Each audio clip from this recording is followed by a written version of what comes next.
banyak sekali mereka yang, mohon maaf, masih itu mengatakan bahwasanya kalau kita agama itu terlahir dari satu agama, itu bukan pilihan dan itu tidak ada pilihan, langsung aja jadi ikut agama nenek moyang. Ikut agama nenek moyang, jadi itu bukan pilihan kata mereka, dan tidak ada pilihan. Kalau lahir, iya, tidak ada pilihan. Tapi kalau agama, sebenarnya itu pilihan. Kita bisa memilih, kita bisa sekolah di sini atau sekolah di sini. Kita boleh memilih, ya kan? Kita mau pasangan ini atau pasangan yang ini, kita bisa memilih. Tapi kenapa tidak dengan agama? Kalau itu baik, kenapa kita tidak memilih? Nah, banyak sekali juga mereka yang udah ada pilihan mau memilih tapi takut. Takut untuk memilih Islam. Takutnya pertama, tekanan dari keluarga, takut dihujat, takut dibenci, takut diusir, takut dimaki, dan lain sebagainya. Nah, jadi itu yang saya mau, ibaratnya tuh, nggak usah ada rasa takut. Allah itu maha kaya, maha besar. Allah pasti nolong kita. Pasti. Seperti itu. Alhamdulillah ya, luar biasa. Saya dapat ilmu juga jadi. Masya Allah, tabarakallah. Iya, rasanya dengar ceramah aja saya jadi ya. Subhanallah. Alhamdulillah. Bismillah. Jadi untuk perjalanan saya mencari Tuhan, apa sih motivasi saya mencari Tuhan gitu ya? Selain tadi ketenangan hati. Kalau saya melihat kehidupan di luar sana gitu kan, itu banyak sekali yang tidak baik-baik saja.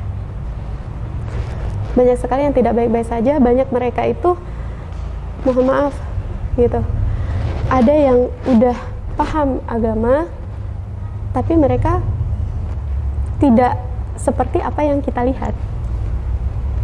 Mungkin emasnya juga melihat itu, ya kan? Nah, jadi di situ waktu saya di Buddha, saya sembahyang Buddha setiap pagi, terus saya ke vihara dan lain sebagainya.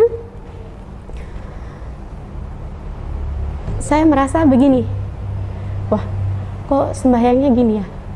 Mohon maaf ya, mohon maaf sekali. Jadi, kok sembahyangnya begini? Ini tidak benar. Apalagi kita memberikan ada hidangan dan lain sebagainya. Diberikan hidangan, terus setelah hidangan itu selesai, kita yang makan. Katanya buat obat dan lain sebagainya. Ini tidak benar, saya bilang gitu kan. Jadi saya coba cari untuk ulama-ulamanya lah, kalau kita di Muslim ya. Saya cari ulama-ulamanya.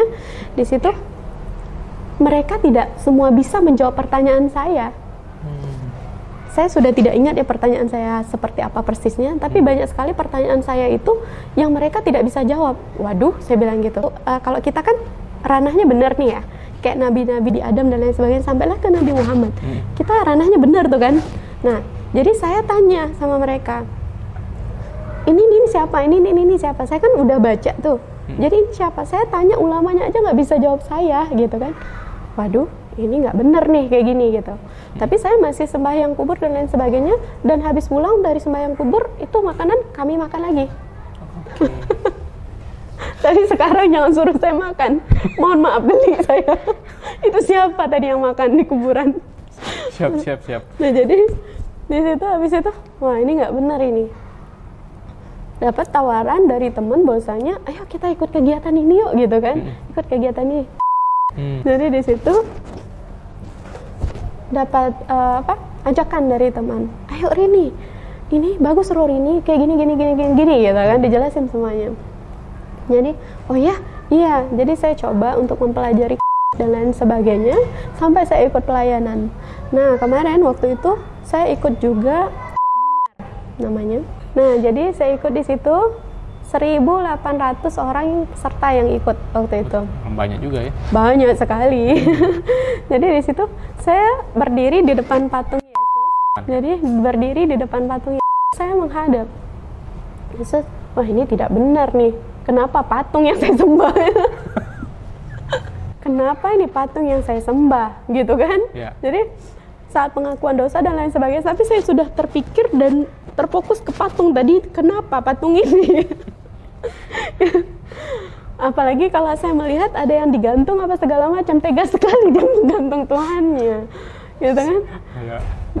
Jadi di situ, waduh, Tapi saya merasakan di situ ada aura yang berbeda daripada yang Buddha kemarin. Aura yang berbeda. Saya berdiri menghadap patungnya. Ya Tuhan, kalau memang Kau Tuhan, tunjukkan kepadaku bagaimana caranya sebenar-benarnya saya mengabdi kepadamu. Tunjukkan sebenar-benarnya sebagaimana saya melayanimu. Kalau memang Kau Tuhan. Tapi kalau bukan Engkau Tuhan, tunjukkan saya. Tuhan yang mana yang sebenarnya pantas untuk saya sembah? Saya katakan seperti itu. Dan setelah itu kita berdoa bersama. Bayangkan itu 1.800 orang, tidak sedikit. Jadi suara itu kan seperti apa gitu kan. Hening sekali saat berdoa, lampu dimatikan, hanya ada lilin dan lain sebagainya. Jadi di situ saya nggak tahu, lisan saya itu lancar sekali berzikir Allahu Akbar itu. Oh, langsung zikir ya? Zikir. Masya Allah. Langsung berzikir Allahu Akbar. Dan sampai memuncak sekali itu. Mereka kan makin lama makin dahsyat tuh kan suaranya kan. Rame itu suaranya. Dan mohon maaf, itu ternyata bukan bukan kita lagi berdoa atau apa, tapi itu jampi ya. Katanya begitu ya. Nah itu setelah saya pelajari, oh ternyata seperti itu. Jadi makin dahsyat, saya makin nggak tahu, lancar sekali Allahu Akbar lisan saya. Terus sampai akhirnya saya tersungkur di situ, di depan patung itu. Makanya saya katakan saya dapat hidayah malah di depan patung. Saya tersungkur di situ, mereka langsung memeluk saya, katanya kamu sangat beruntung. Bahwasanya Roh Kudus memasuki kamu. Dia bilang gitu kan, kamu sangat beruntung. Kata mereka melihat saya itu seperti ada yang cahaya dan lain sebagainya, katanya begitu. Jadi disitu, kamu sangat beruntung, kamu orang pilihan, kamu terpilih, ada Roh Kudus yang memasuki kamu, dia bilang gitu. Nah, jadi di situ saya dibawa di ruangan khusus, ditanya itu apa yang sedang terjadi. Saya diam aja kan. Tapi mereka udah ngomongnya tuh ya memang bahasanya meranah ke agama itu. Iya, gitu agama kan. itu. Jadi di situ saya diam aja. Saya bilang, sekarang kamu udah tahu kan Tuhan yang mana yang benar-benar baik? Iya, saya tahu. Apa? Allah. Iya, memang, dia bilang gitu. Kamu tentunya tahu bahwasanya agama kita ini gitu kan. Jadi, iya benar, Islam, saya bilang gitu. Kamu ngomong apa? Dia bilang. Oh, langsung spontan bilang Islam gitu? Spontan. Oh Allah. Terus saya dikasih waktu 3 jam untuk berpikir. Saya bilang saya mau pulang. Lanjut ini lagi. Saya sampai ada 4 orang yang narik tangan saya, itu enggak, karena saya mau pulang, tidak dibolehkan untuk pulang. Saya bilang saya mau pulang. Jadi, nah di situ, habis itu oke.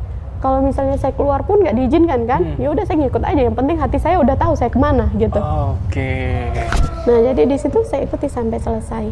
Dan setelah itu saya masih hanya Islam. Tapi kalau saya melihat Islam, nah kembali lagi nih. Kalau saya melihat Islam, mungkin hanya melihat orangnya Islam, mungkin saya nggak ada di tempat ini. Ya. Inilah PR kita, bahwasanya Islam itu memberikan contoh yang baik untuk orang di luar sana. Ya. Karena orang non-muslim itu melihat Islam, dia melihat di orangnya dulu. Padahal sebenarnya kalau mau melihat satu agama, itu harus melihat dari kitabnya dulu. Ya, betul. Karena kalau melihat orangnya, seperti yang kita lihat. Tadi yang seperti saya katakan, bahwasanya banyak orang Islam tapi tidak berislam, banyak orang yang syar'i tapi tidak bersyar'i. Nah, itu kesalahannya di situ. Jadi kalau saya